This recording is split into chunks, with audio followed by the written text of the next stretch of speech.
Indiana squeaks by a 3-win Penn State with the catch of the year. I mean, how the hell did he catch this ball? We're talking college football week 11. We saw some Big Ten contenders really struggle. Georgia actually might have figured things out. And the ACC is looking down bad, man. Plus, we'll give you our Nitro CFP projections. This is the Nitro College Football Show. I'm Burl. And I'm Street. Like and subscribe if you love college football, because if you're watching us right now, that must mean you love college football. So give us a like and subscribe. On to week 11. We saw drama in the Big Ten. Drama against some bad teams. Well, I mean, Iowa's not a bad team. Iowa's a good team. But Penn State's not a good team. No, but they were preseason number 2. They do have talent on the team. It's a very similar situation to Florida. Right. So, yeah, this was a great game, especially the end of the game, because it went from good game to absolutely insanity in that last drive. And, you know, Penn State, they scored 14 points in that fourth quarter to take the lead. They'd been down 13 points. And so they take that lead, and they're so close to putting it away. They got the ball back, and they just couldn't run that clock out. And it gave Indiana a chance. And as a good football team, as a team that wins games, sometimes all you need is that little chance. So you're telling me there's a chance. That's all they needed, man. And for much of this game, you know, Indiana, this wrecking ball of a team that had destroyed people all year long, was not that. And that's kind of been their MO. When you look at their schedule that they've played this year, they have absolutely destroyed unranked teams, and even Illinois, who was ranked at the time. But when they played some better teams like Oregon, like Iowa, they struggled. And now they played against a team that has a ton of blue chip players, really strong roster, and we saw them struggle again. Yeah. I mean, this game, honestly, even, and we'll talk about the last drive here in a minute, but at the end of the day, this was an incredibly even game. Like, incredibly even. The total yardage was Indiana 326, Penn State 336. Each team had one turnover. Time of possession was almost 30-30 down the middle. Like, this was an incredibly even game, back and forth. But, you know, like we said, Penn State couldn't get the, you know, couldn't run out the clock there. They punted the ball back to Indiana with, you know, just over a minute or whatever left. And then Fernando Mendoza, who had been very quiet through the whole game, came alive and made, and Indiana, make it what you want out of their roster. You know, we know they don't have this crazy 5-star built up roster. They just don't, but they're playing so well. But they had 2 players make 2 of the most insane catches in pressure situations I think I've ever seen. The first was the pass that got them down there. And that was the pass to Charlie Becker, who was their go-to guy in this game anyway. He made an incredible leaping catch on the sideline, got his feet down, that just set up Indiana down there, you know, within the 10. It was crazy. Yeah. And then a few plays later, we see what is honestly literally a miracle, in my opinion. It was similar to the Gravedigger play, Alabama versus Auburn, where it's just kind of thrown up in the back and just somehow gets his feet down. Yeah, and I mean, I think Mendoza might have actually almost looked like he was trying to throw it away. I think he was trying to throw it away. That's what it absolutely looked like, because Penn State was bringing the house and it was working. And that was 3rd down too. I mean, if they, you know, they don't get that, then it's 4th down.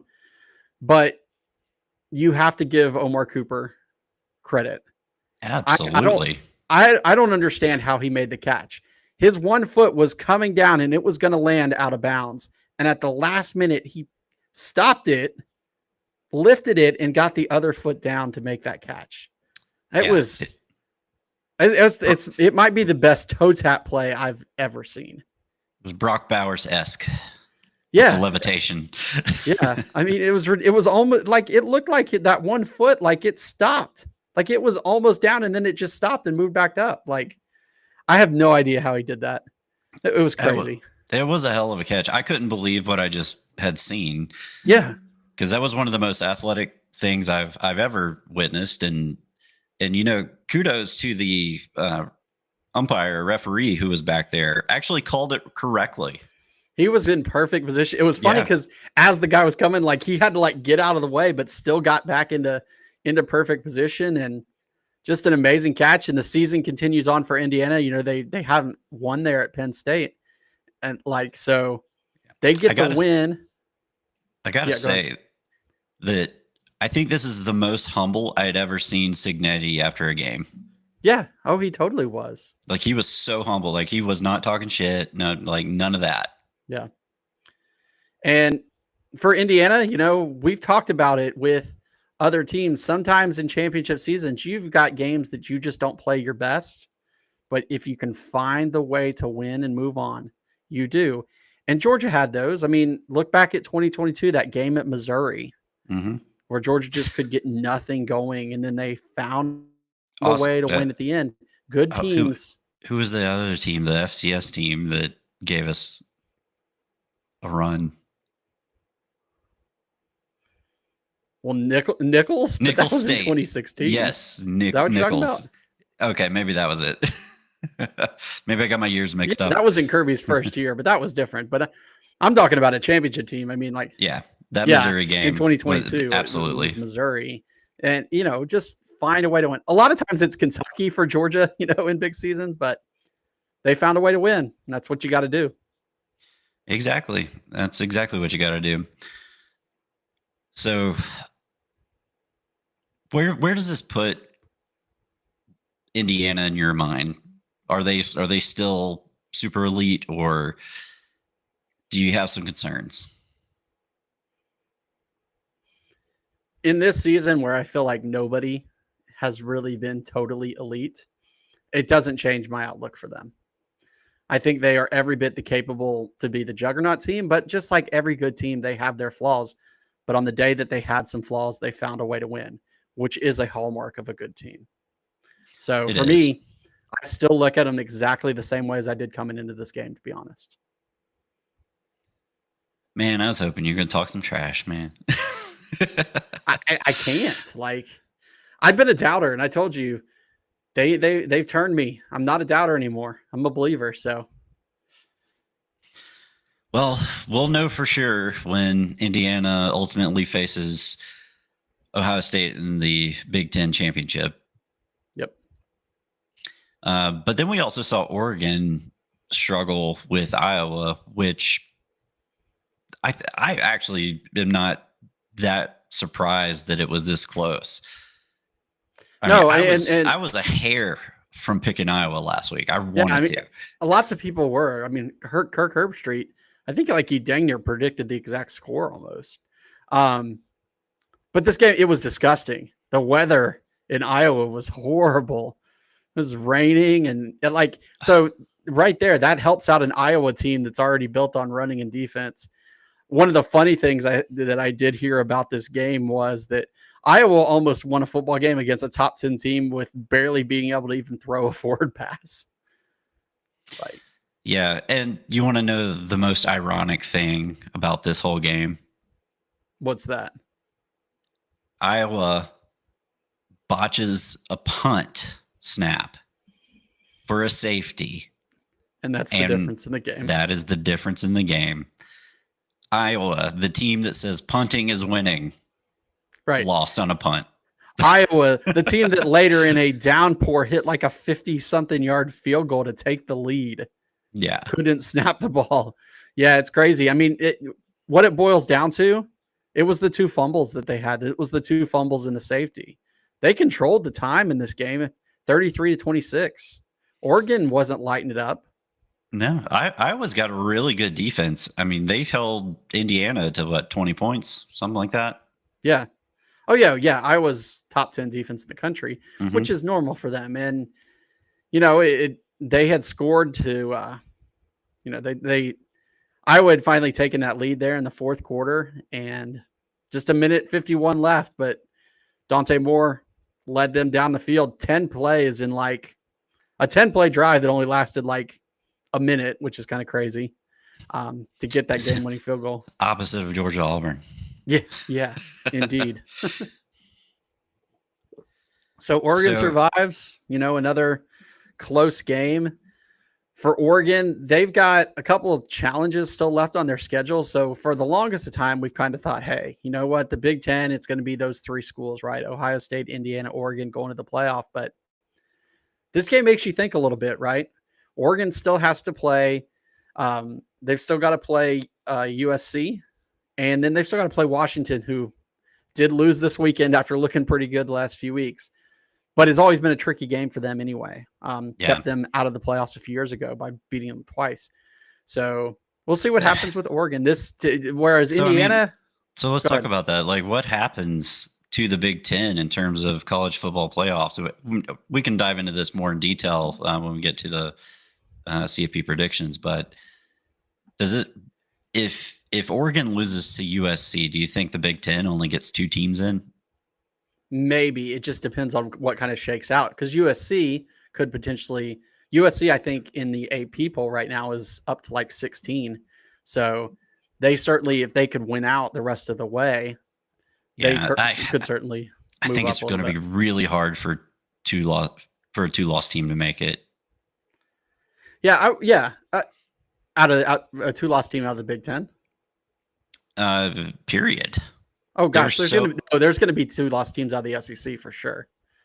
There's probably going to be 2 or 3, at least. Who do you think it's going to be out of the SEC? Yeah, well, you got to look at what happens. It depends on who wins and loses going out. I mean, there's lots of scenarios, but I absolutely think there will be at least 1 or 2 lost teams in the playoff out of the SEC for sure. All right, we shall see. So speaking of the SEC, Georgia went off to Starkville, and all of Barstool Sports was hyping up Mississippi State, pulling against our beloved Bulldogs, the Georgia Bulldogs, the real Bulldogs. And poor little old Georgia didn't stand a chance. Trap game. But I guess no one told Georgia that. No.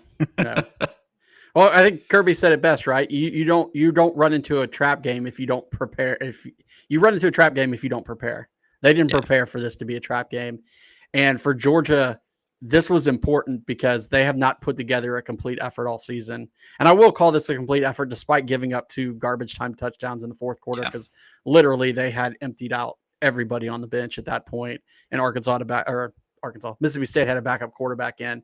But after that opening drive, which we're used to, here you go again, 4-4 on third down, whatever. Georgia just put its foot down on Mississippi State, scored 34 straight points at that point, I think. 31 straight points, whatever it was. To open up this. Go ahead. 300 yards of rushing. Yeah. I mean, this game, this was the game we were looking for.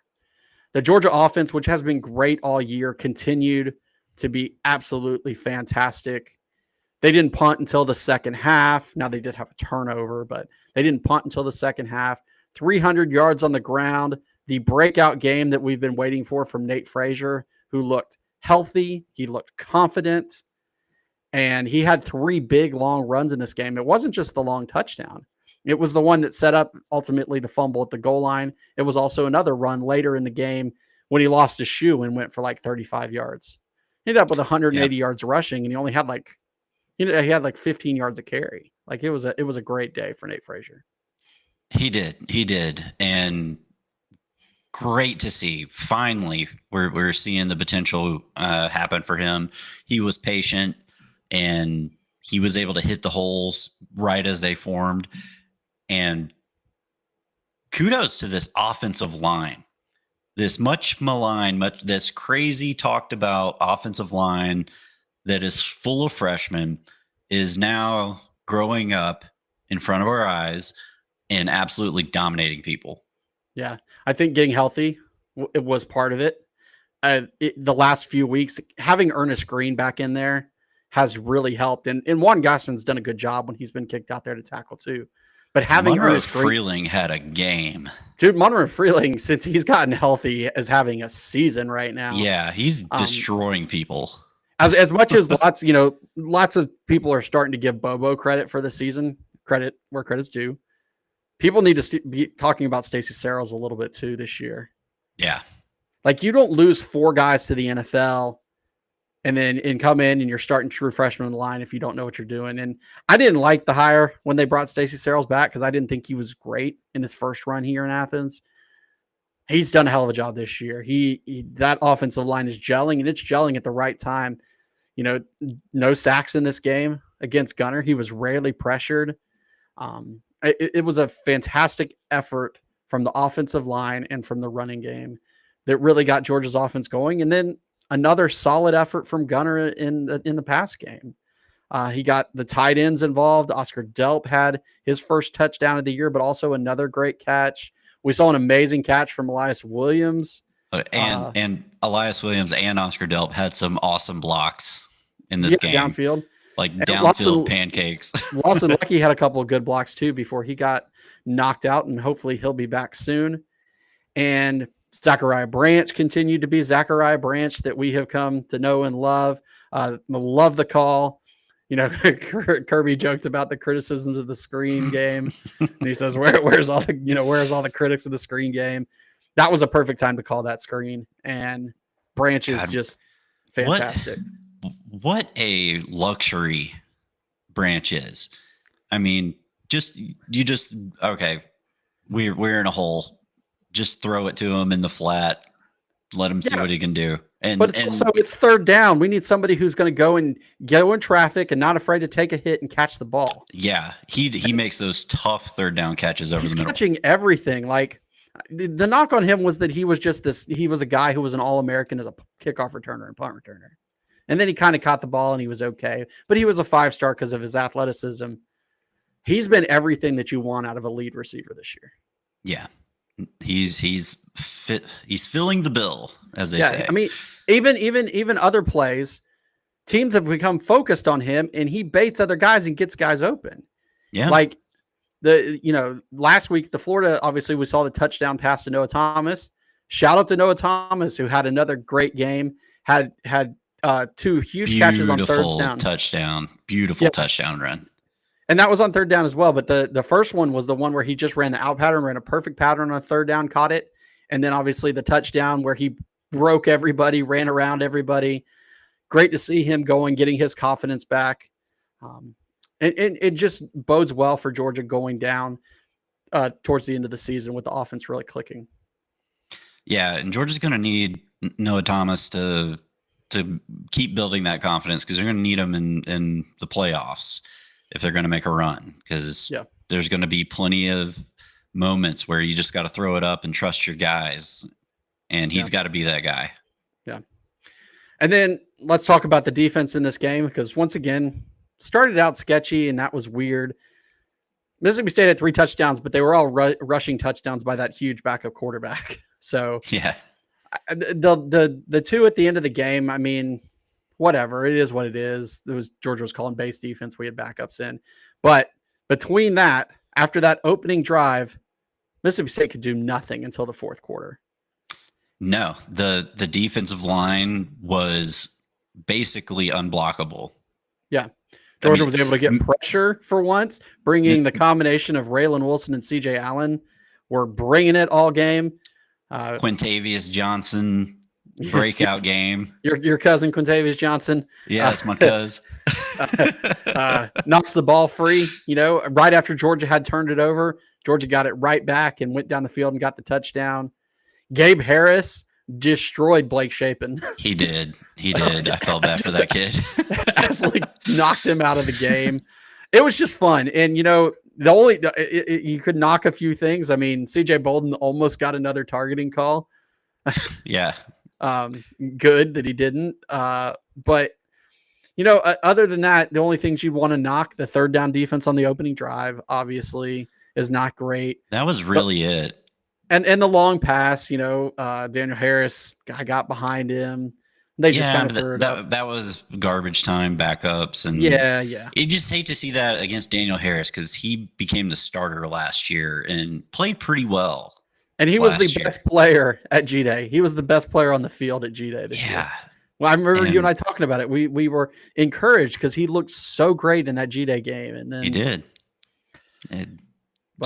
Something must be up. I don't know. Yeah. My only other gripe, if I have gripes for this whole game, Gunner did miss a few deep shots that he could have hit, including the one to Humphreys that Humphreys got his hands on. I think he could have let him a little bit more to the side. It would have been an easier catch.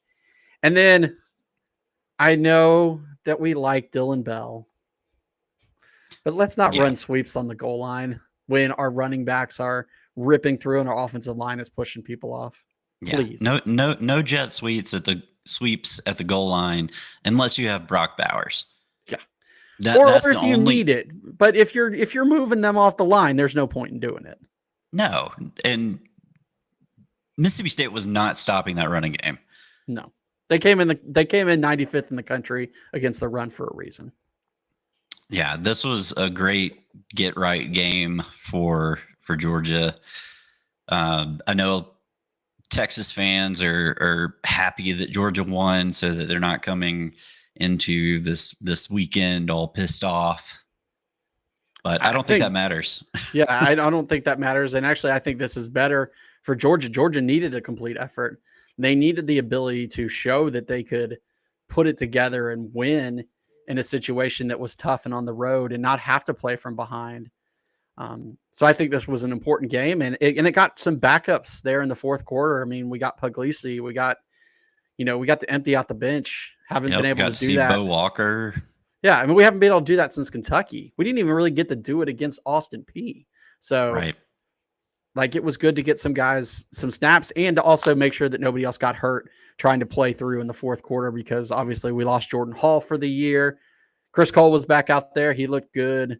DeMello Jones was dressed, but he didn't play much. So just trying to get healthier, get ready for Texas next week. We got a huge game Saturday night in Athens. Yeah, gonna be a good one.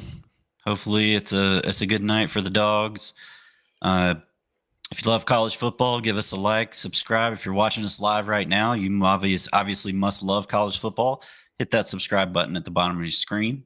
We appreciate you.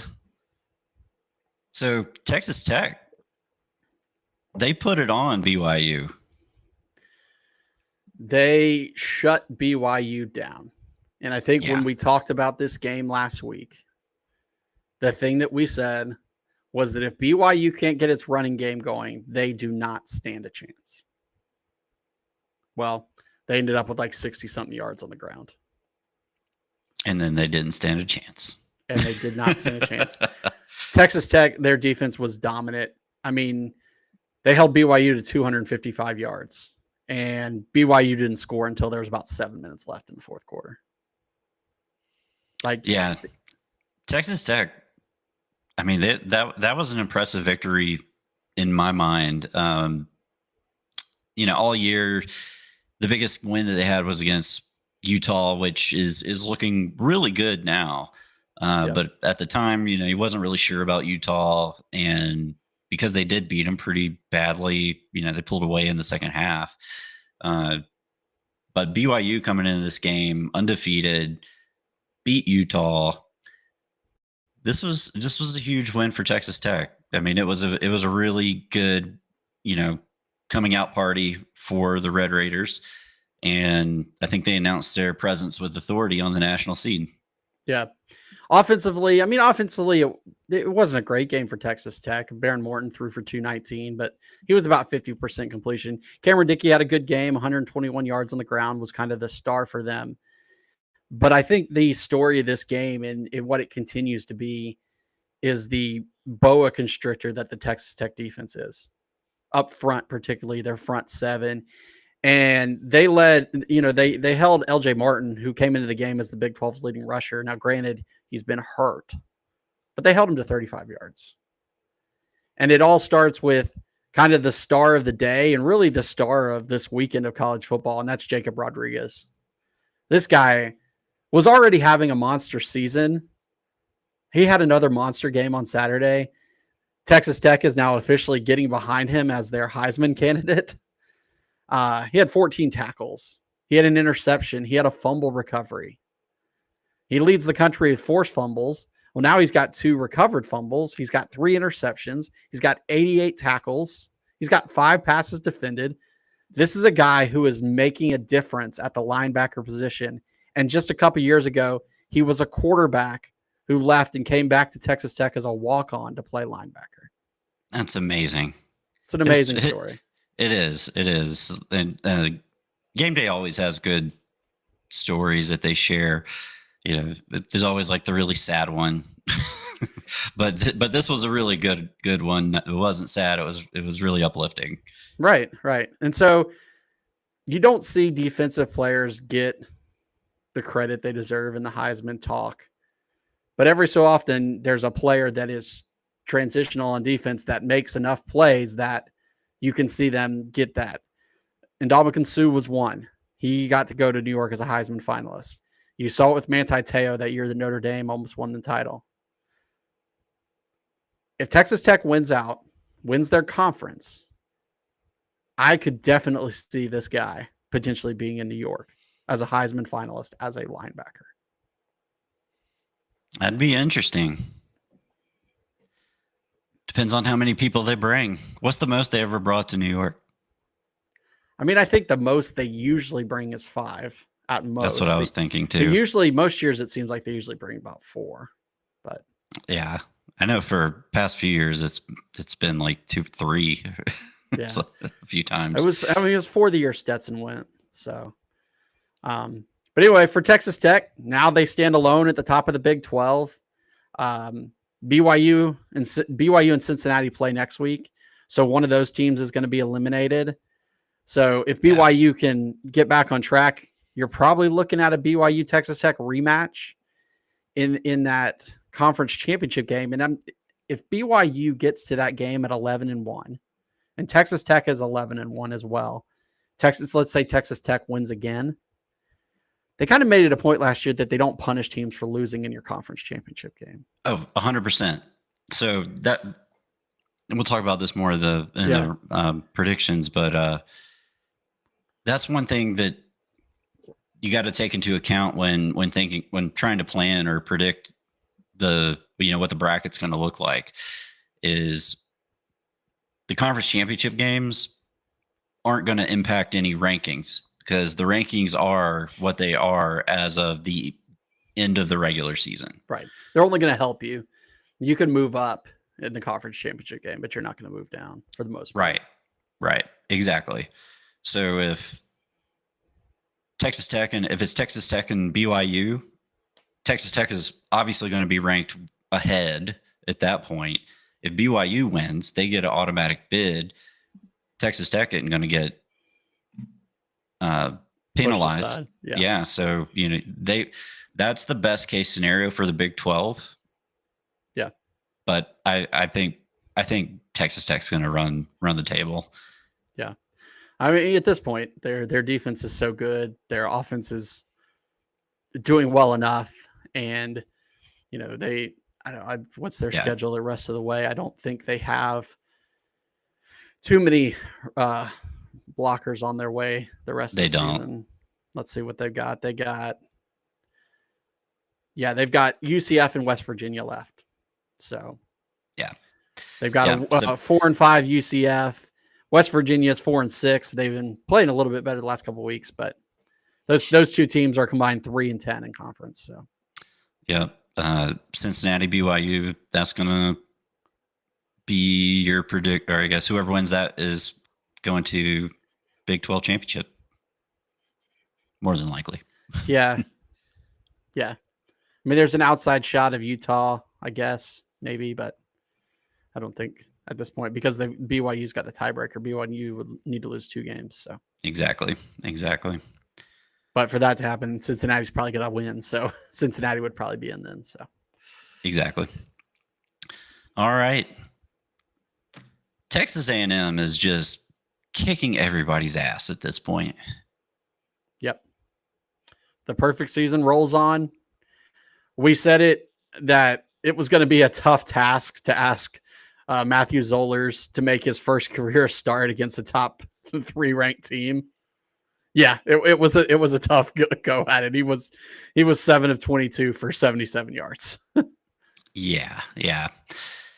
The defense, Missouri's defense tried their best. But Texas A&M is just too good. I mean, they're too balanced. They're so balanced. Yeah, and I mean that's the thing about Texas Marcel Tech. Reed. It's official. I'm on the Marcel Reed bandwagon. You're back on it after last year. You were on it last year too. I was. I loved him last year, and then he let me down. But this year, he's just gotten better and better each week. And when you look at his overall numbers, we'll talk about that when we start talking about the Heisman. Makes your eyes pop. I mean, he's doing incredible stuff. Yep. Yeah, just another impressive game for them defensively and offensively. Obviously, Missouri was able to run the ball a little bit. I mean, they had 2 100-yard rushers, but the complete lack of a passing offense just killed them. And A&M, A&M had the linebacker who had the pickup fumble that he returned. They even ran a fake punt with that same guy, and he picked up like 35 yards. Everything was going right, and everything has gone right for A&M this year. They've got South Carolina and Samford before they face Texas at the end of the year. You got to think next week, they win next week against South Carolina, they've already guaranteed themselves a playoff spot right there because they ain't going to lose to Samford. And even if you lose to Texas, so what? Yeah, exactly. Yeah. So yeah, I think they've definitely cemented themselves in the SEC championship game. Yeah. I think if they win next week, Texas only has 1 loss in conference right now. So there still could be a toss up there because Alabama's undefeated in conference. So I don't think A&M gets in yet because I think if Texas beats Georgia, then there could still be a tiebreaker there the last game of the season. I hope everybody holds serve. A&M and Bama go to the championship game. Georgia gets that home playoff game. Or heck, you know what? If Georgia goes 11-1 and their only losses to Bama by 3 points, and let's say that Georgia's very 5, well could get a bye. Yeah. If A&M's 3 and Alabama's 4 and Georgia's 5, and let's say Alabama blew out A&M in that SEC championship game, well, that's not Texas A&M ain't gonna miss the playoffs, but maybe they drop to 5, and maybe Georgia doesn't have to play in the SEC championship and gets a bye. I don't think we'll be that lucky, but it could realistically happen. It could happen, but it's not. Or if this happens, let's say Georgia beats Texas, but Texas A&M still beats, or Texas A&M loses to Texas. Now Texas A&M still plays in the SEC championship game and loses. That could be a situation too where Georgia could finish 4th and not have to go to the SEC title game. Yeah, I just don't see Texas A&M losing right now. Yeah, well, you never know that Texas game. It's the end of the year. It's at Texas, so it'll be a tough. Yep. One. Rivalry games. Missouri had this great season going. The injury, obviously, to their quarterback, it has really killed it. They've got 3 SEC games left: Miss State, Oklahoma, Arkansas. They could easily lose two of those games this season, where everybody thought Missouri was a lock. Easily lose 3 of them. Yeah. I mean, realistically they could. So tough luck for Missouri. Yeah, extremely tough luck because they were trending upwards pretty well. So let's talk about a conference that is not trending upwards. The ACC, 2 of their top teams get beat this weekend. Cal beats Louisville, and Wake beats Virginia.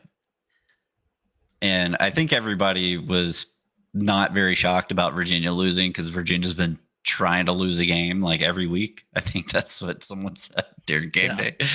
Oh, yeah. Here's a fun fact. So Cal beat Louisville on Saturday. Who is Cal's offensive coordinator?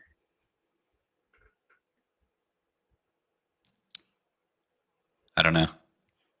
Brian Harsin. Oh, that's right. Yes.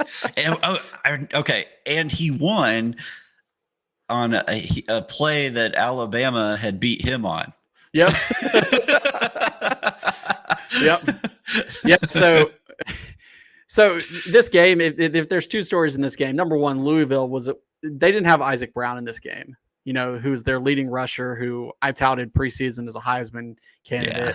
Yeah, that's a huge loss.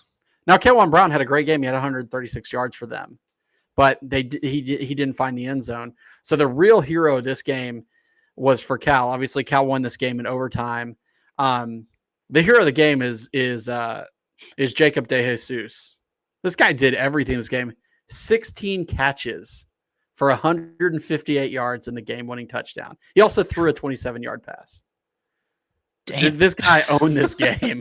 So kudos to he's not a Scatabo? Yeah, kudos to Jacob DeJesus, because he dang near single-handedly won this game.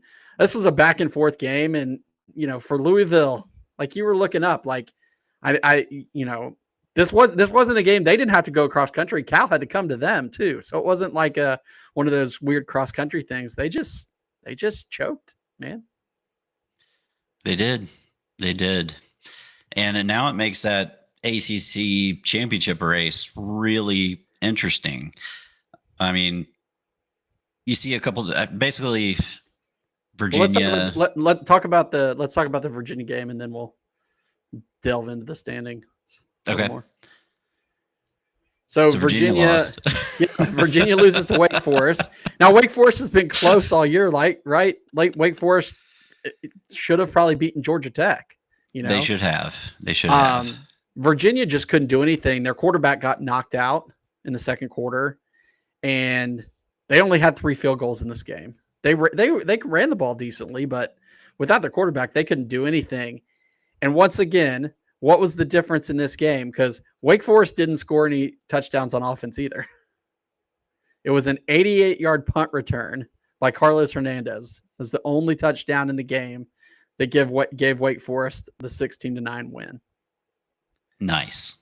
So despite the loss, though, and here's the rub, Virginia, who now has 2 losses on the season, only has 1 loss in conference, because their other loss was to an ACC school, NC State, but it was an out-of-conference game. So Virginia, despite having 2 losses to ACC schools, remains at the top of the conference at 5-1, but now tied with Georgia Tech, Pittsburgh, SMU, all at 5-1, and then Duke's at 4-1. So you've got a very, very muddled up group. Now Duke is 4-1, but they're 5-4 overall. Yeah. All the rest of these guys are sporting much better records. But they've got a great shot because Duke plays Virginia this weekend, and they're favored. So if let's say they win, and then Pitt still has to play Tech, or Tech still has to play Pitt, however you want to look at it. SMU doesn't have anything on their schedule. Pitt's got the toughest road ahead. They've got an out of conference game against Notre Dame. So they have 3 ranked games left on their schedule. They play out of conference against Notre Dame on Saturday. Then they play at Georgia Tech, and then they play Miami. So they've got the toughest road ahead. 3 top 20 ranked teams right now. So it's going to be tough for them.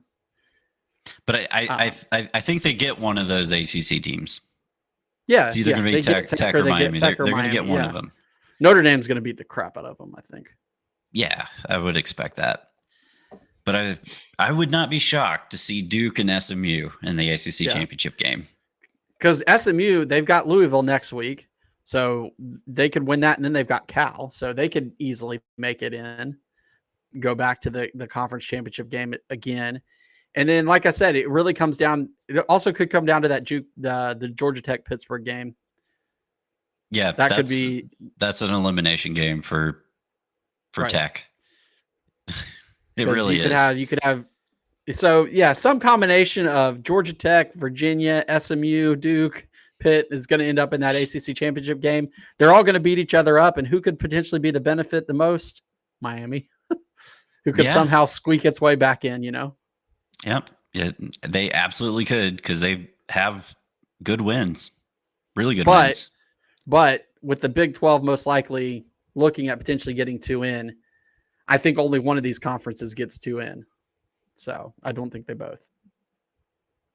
Yeah, most likely. Yeah. All right. Want to talk some Heisman? Yeah, let's talk some Heisman. We got some games involving some Heisman candidates. And we already talked about my wild card Heisman candidate, Jacob Rodriguez. But yeah, let's talk some Heisman. So spent a little time crunching some numbers today. I went down a rabbit hole when I saw you put the Heisman on the list here. And I looked at different things. I looked at, Vegas odds and then stats and then just, what you think about these players. So I put together my top 5. You tell me what you think. And I'll give you the list first and I'll explain why I have people in the order that I do. So right now I have Diego Pavia as my Heisman winner. So let's talk a bit about that before we go too far. So Vanderbilt got a big win on Saturday against Auburn. It was actually a really, really good game. Auburn found something on offense between Ashton Daniels at quarterback, who looked great. He threw for 353 yards and had 89 yards rushing. Cam Coleman was, he's Cam Coleman. He was finally used and was just making transfers to Georgia. Yeah, it was just making insane catches left and right. 10 catches, 143 yards, caught a touchdown, caught a 2-point conversion. Auburn was controlling this game. They were up, and then the Vandy Pavia magic got going. And Pavia just had a great game, man. 377 yards passing, 3 touchdowns, 112 on the ground, and a rushing touchdown. So dude was responsible for 489 yards and 4 touchdowns. Ridiculous. It is ridiculous. And just look at his numbers for the full year. He's got 2,440 pass yards, 613 rushing. So that's a total of 3,053 yards that he's responsible for this year.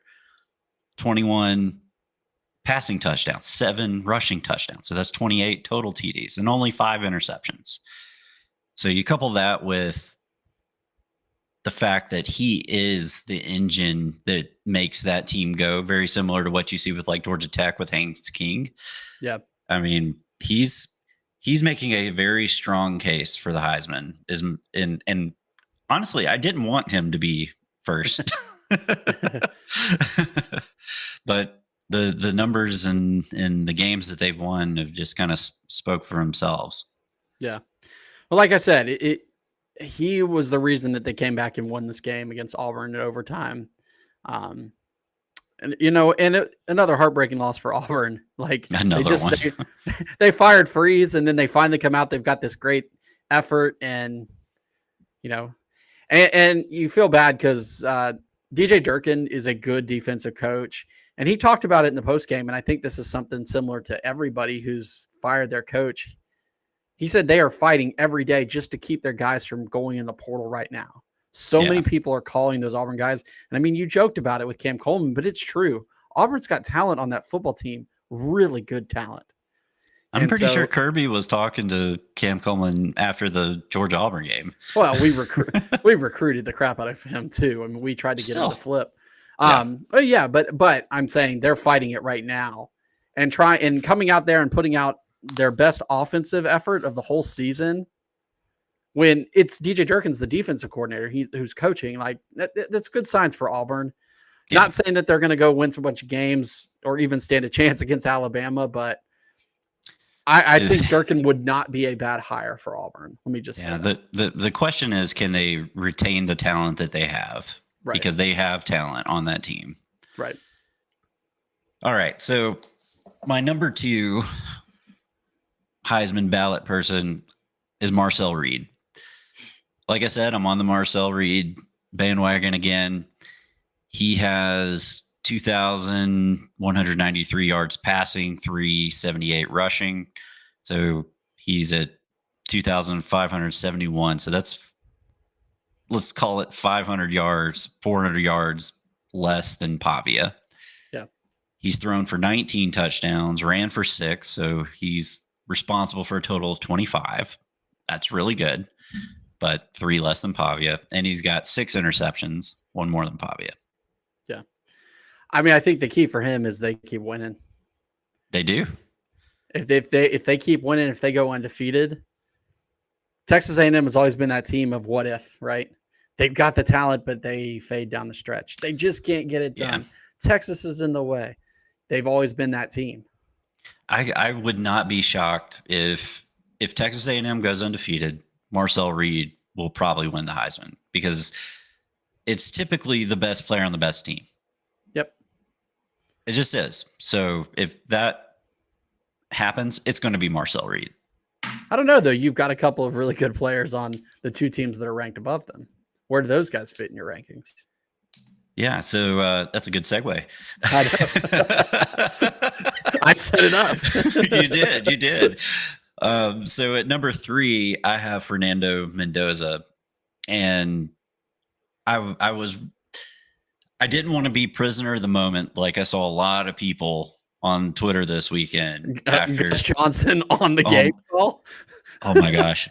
Did you see my tweet about someone had posted that call of him just like voice cracking, like making a weird noise? Well, that's Gus Johnson every call, but yeah. No, I know, but I posted a GIF of Howard Dean doing the yeah, and I said same energy. Yeah. Yeah. I mean, he was just like, give him the Heisman. It was great because he had 2 Heisman throws on that final drive, 2 Heisman moments. The one I talked about down the sideline, and then of course the game-winning touchdown. He's been everything you could want out of a transfer quarterback.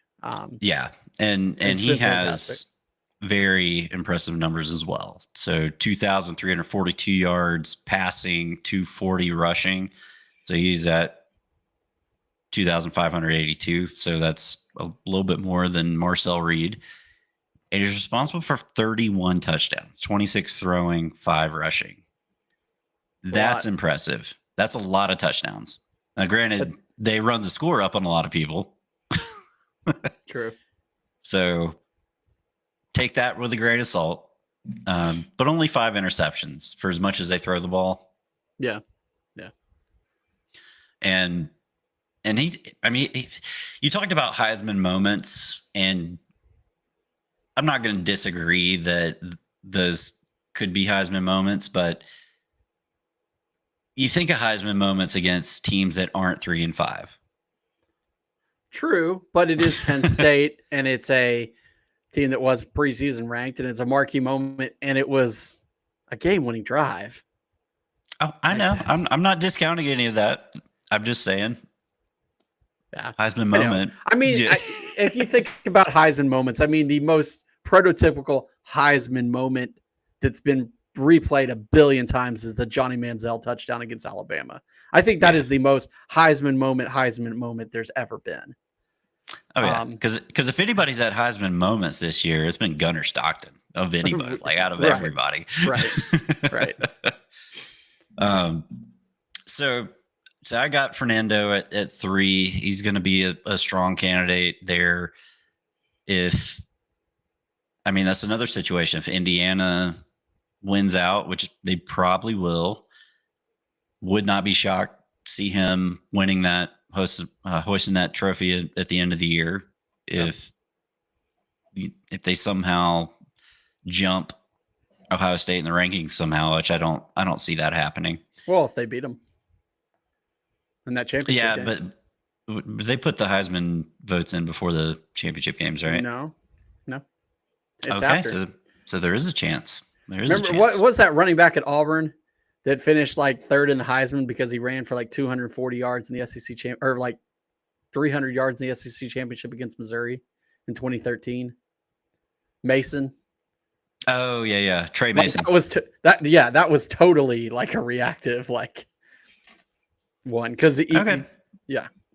Yeah. So if they beat Ohio State, that's probably going to be your Heisman. I mean, I think some voters do put him in before then, but I think they don't have to. I don't think they're due until after the conference championships. So Gotcha. All right. So at number 4, I have Ty Simpson. He's probably the best quarterback on the list.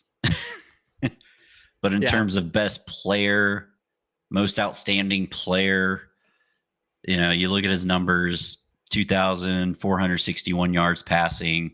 I didn't even include rushing for him because he's not a running quarterback by any stretch of the imagination. Yeah. He's got 21 touchdown passes. He does have 2 rushing touchdowns. Yeah. For what it's worth. So let's talk a little bit about 1 interception. Yeah. Let's talk about Bama, because Bama had a game this weekend that in years past was one of the biggest games of the season every year. They played LSU this weekend. Injury depleted, coaching staff depleted. And I thought Bama would just absolutely destroy him. It didn't turn out that way. I mean, it was a close game. It was a close game that wasn't really close. And the Alabama defense was spectacular in this game. They had 7 sacks. LSU benched Nussmeier, which I'm not sure if he's been that hurt and stuff. I don't know why they didn't go to Van Buren earlier. But for Alabama, I mean, Alabama scored 20 points. Ty Simpson had a solid game, 277 yards, threw a touchdown pass to Ryan Williams, but nothing spectacular, really. But I think the one thing that if you are paying attention to Alabama and you do have a concern for them going potentially into the postseason, the Alabama rushing game is not that good. Ty Simpson leads the way passing the ball, but they do not run the ball that well. They only had 56 yards in this game, and it's kind of been that way all season. And that's with a healthy Jam Miller. Right. So if you are looking at outside of the Heisman stuff, but just Alabama's perspectives in the postseason, they are a strong defense. They've got a great, solid quarterback, but the inability to run the ball could bite them. That bit Georgia last year. So it's just something to keep an eye out on. But in terms of Ty Simpson, his Heisman candidacy, he's been a rock solid player back there for them. He distributes the ball well. He's got stars. He uses them well. You can't ask for much more of that out of a quarterback. He's been a great player for them and really helped fit in that DeBoer offense much better than Jalen Milroe did last year. Absolutely. And like I said, I think he's the best quarterback out of the bunch. Yeah, probably be the first one drafted in the draft next year.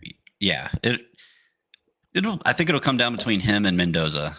Yeah, more than likely. Yeah, and then at number 5, just because I'm a big proponent of players who are their team, Haynes King. No one epitomizes that more than him. He does everything for Georgia Tech. He is. He's going to die on the field for them. he takes every hit. Yeah. He's the running game. He's the passing game. Yeah, he's everything for them. He is the heart and soul of that team. He's played a lot of football, man. He's one of those 5th, 6th year guys that has lots of starts under his belt. He plays solid. If he ever gets hurt, they're done. Yeah, it's his 6th year. He had 3 years at Texas A&M and 3 years at Tech. Yeah. So, yeah, he's a solid player. He's he's great. 1,800 yards passing, 750 rushing, so total 2,642 yards rushing, or total yards. Sorry. Yeah. He has only 9 touchdown passes and 14 rushing, so responsible for 23 and only 2 interceptions. So he's been really good with decision making. So he was like that last year. I think he only had like 2 picks all year last year too. Yeah, he doesn't throw a lot of interceptions, but I think for him the key to potentially win this Heisman is that Georgia game at the end of the year. If he shows out and they can beat Georgia, then he can get to New York. If they don't, then he won't. It's just, I think they should at least invite him to New York, even if he's not going to win. Yeah, because he is he's exactly what you think about when you think about a guy who is everything for their team and is the best player on the field whenever he plays. Yeah. And then on the bubble, Julian's saying he's jumped up to a lot of people's number one with his completion percentage. He's at almost 81% completion percentage on the season, which is super impressive, especially considering, you've got probably like the two best receivers in the nation there too. But he's a first-year starter. I mean, it's not like this is a guy who's a first-year starter, and he's got 23 touchdown passes, only 3 picks, 80% completion. 24. 24? Yep, 24 and 4. Yeah. So, yes, he's got the two best receivers, and he has not been under much pressure this year. But yeah, Ohio State has not played anybody this year. Texas I'll give them Texas, even if Texas was crap in that game. I mean, the Ohio State offense was crap in that game. Texas was better in that game offensively than they were. But, yeah, I mean, I think he mentions it, the defending national championship quarterback, if he stays above that 80% mark and they win the conference championship, he'll be there. It'll be hard to argue. Yeah. Yeah. And then we got Gunnar Stockton on the bubble. He's thrown for 2,040 yards, ran for 321. So total of 2,361 total yards, 15 touchdown passes, 7 rushing touchdowns, total of 22 touchdowns, and only 2 interceptions. So he's having a fantastic year. Yep. And then you got Jeremiah Smith. I mean, he's honestly the best football player in America. Yeah. It's hard to say otherwise. Maybe him and Jeremiah Love. That's exactly who I was about to say. I mean, Jeremiah Love has a good shot to be in New York too. He's by far the best running back in the country. Hands down. Yeah, I mean, you saw that 90-something yard touchdown run against BC a couple weeks ago. Like, it's phenomenal. But yeah, like I said, you got a good group of candidates, all offensive players. But I will say, if a defensive guy gets there, Texas Tech, Jacob Rodriguez. I'm here for it. The campaign has started. They were talking about it. They keep winning. It wouldn't surprise me. Absolutely. All right. You ready to talk about our Nitro CFP projections? Sure. Let's do it. All right. I'll try to run through this fast. All right. Fast-ish. Day one-ish. Okay. Let me get my notes so I can talk about this thing. Now, I will let everyone out there know that number 10, Duke, is Burrow's projection. That's not my projection. That is my projection. Absolutely. I'm not projecting a team that's currently 5-4 to make the playoff, but. All right. Hang on. I'm having some technical difficulties here, so just bear with me. Okay. Okay, so just to preface everything. So this is our projections. This is where we think things are going to end up at the end of the season. This is not a rankings and we're putting them where we think they fit right now just because of how we feel about them. That we'll let the national pundits rank people however they want to rank them. Right. That's great. That gives us something to measure by, I guess. So this is where we kind of see things heading. Ohio State, number 1 seed, defending national champions. What do we say every week? To be the man, you got to beat the man. Exactly. They're undefeated and they win impressively. So even though they haven't played anybody, they are kicking the crap out of the people they do play. Yeah. So in another projection here, we got them beating Indiana, Big Ten championship. So they will go in as your number 1 overall seed. Exactly. And then at number 2, I went with Texas A&M because they continue to win impressively. And you look at Indiana, they struggled a bit this past weekend. And if we're saying that Ohio State's probably going to win the Big Ten, then Texas A&M is probably going to win the SEC. So I would put them at number 2. Their best wins so far, Notre Dame and Missouri. Missouri not looking so great at this point, probably by the end of the year. So probably just be Notre Dame as we talk about these and more. But well, they still got to play Texas too. Yeah, they got to play Texas. Then we have Indiana at number 3. They kill unranked teams, but they struggle with ranked or talent-rich teams. Best win is really Oregon, and most likely to play Ohio State in the Big Ten championship. And like we said before, the committee isn't going to punish teams for the outcomes of these championship games. So you got to think if everything holds serve, Indiana loses that game, they're still fine. And then behind them, Alabama. Alabama by far has probably the best wins resume. I'm not going to say the best overall resume, but as far as best wins go, they got a win over Georgia, Vandy, Mizzou, and Tennessee. Right. They do have a very bad loss with FSU, and they do have some tricky games ahead with Oklahoma and Auburn, but they should be favored pretty high against those and should be able to take care of both of those teams. Yeah. And this will be the spot, much like Texas last year. Losing the SEC championship game is not going to hurt you. They'll still get the bye. They'll still be ranked ahead of, the other schools that we have down there, I think. Yeah.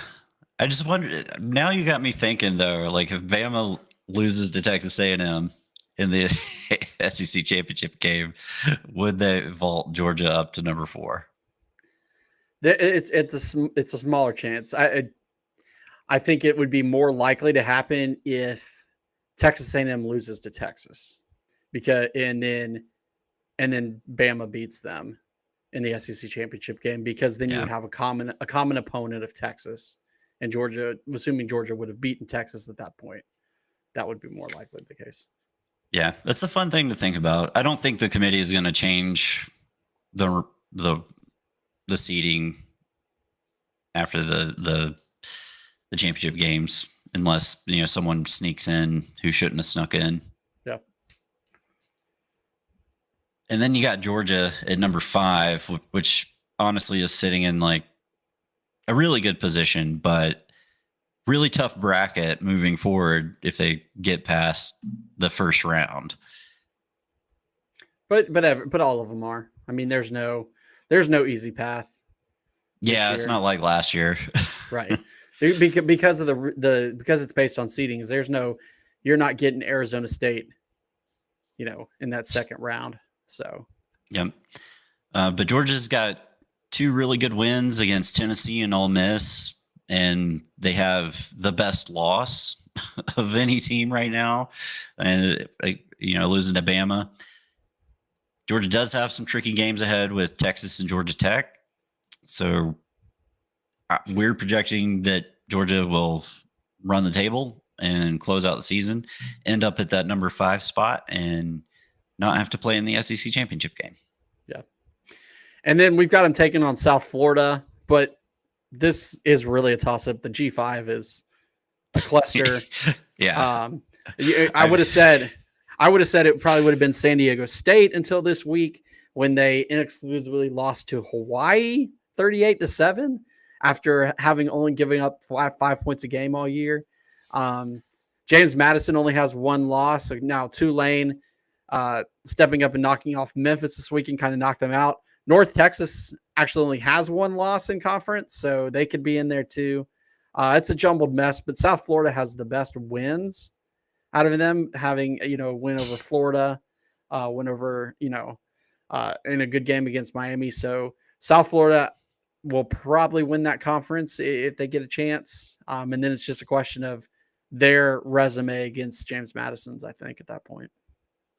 Yeah. And when I was looking at the schedules coming up, I think South Florida will beat Navy, and I think James Madison will lose to Washington State. Interesting. But who knows? That group of 5 is such a mess right now. That's why we have 4 teams there Right. in total. They're all right there in it. Yep. All right. Then at number 6, team we've been talking about a lot this year, Texas Tech. They have 2 great wins over teams from Utah. Utah and BYU.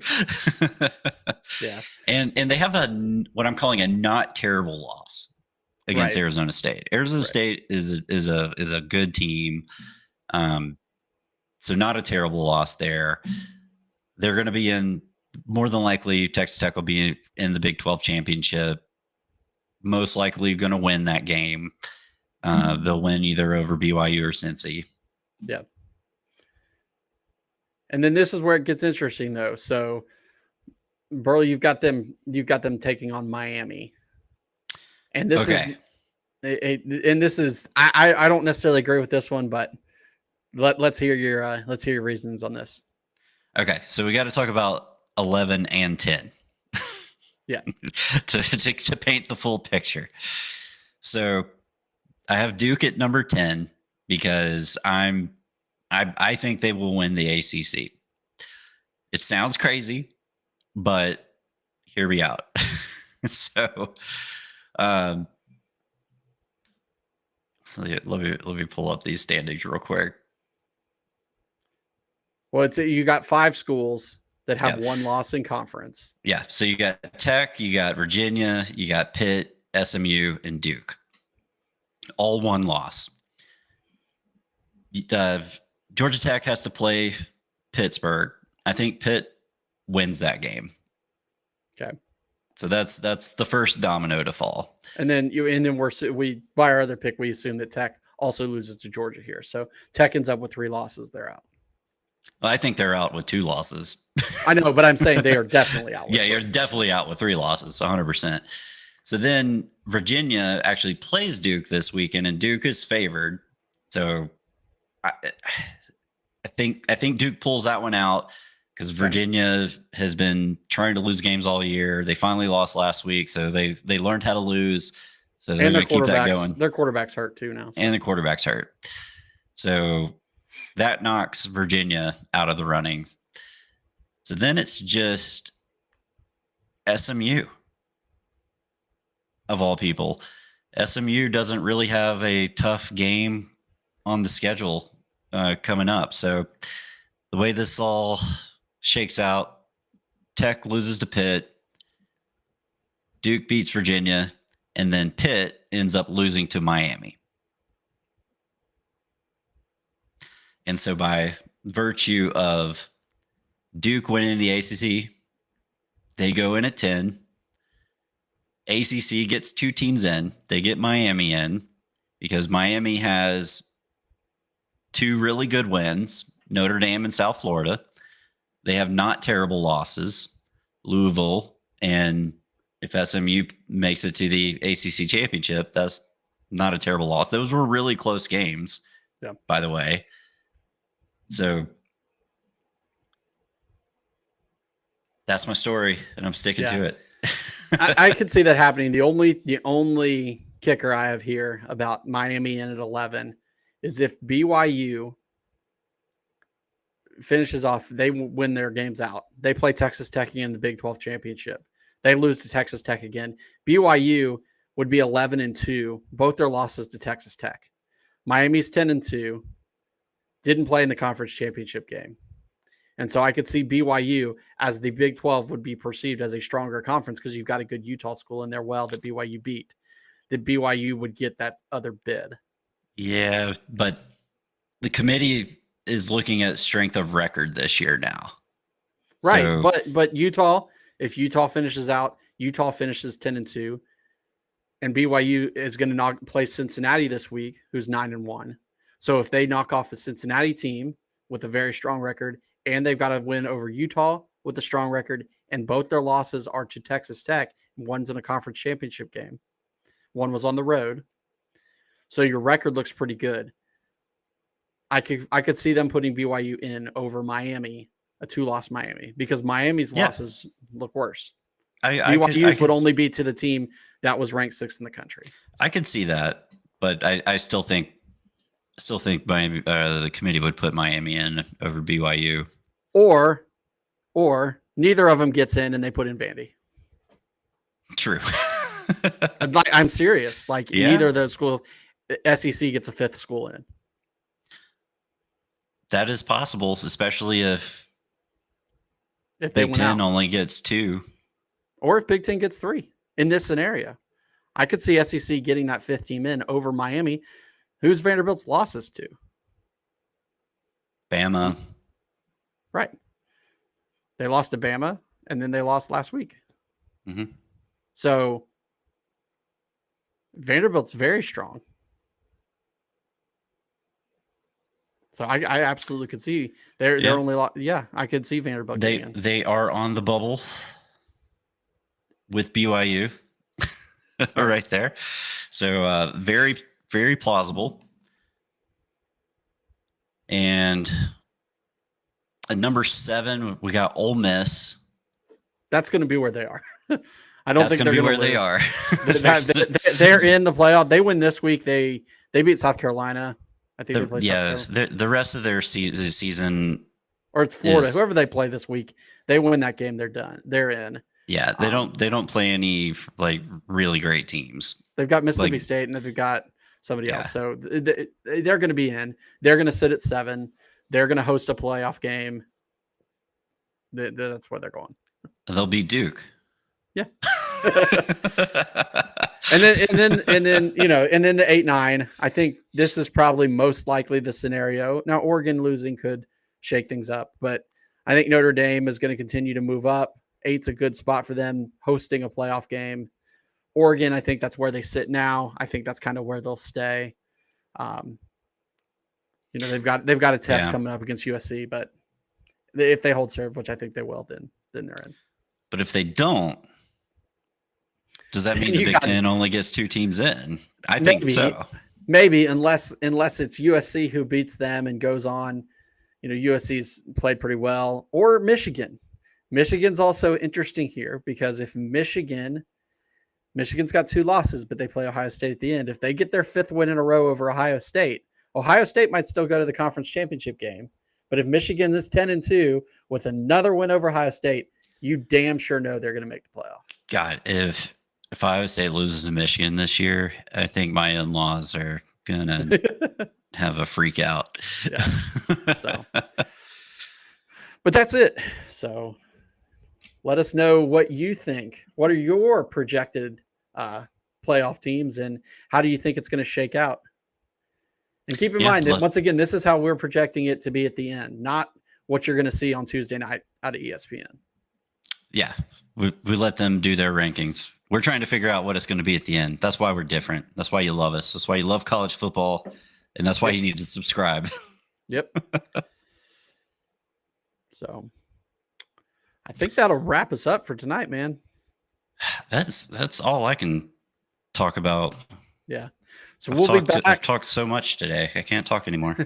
So we'll be back on Wednesday night for our previews, predictions and previews for this weekend's games. We've got Georgia, Texas coming up. Big one in the SEC this weekend. Horns down, baby. Horns down. But anyway, if you love the show, please subscribe. It really helps us out. Please leave a comment too. We've seen an uptick in viewership lately, but we'd love to hear from you. It makes it fun. But until next time, I'm Street. I'm Burl. Go Dogs. Go Dogs.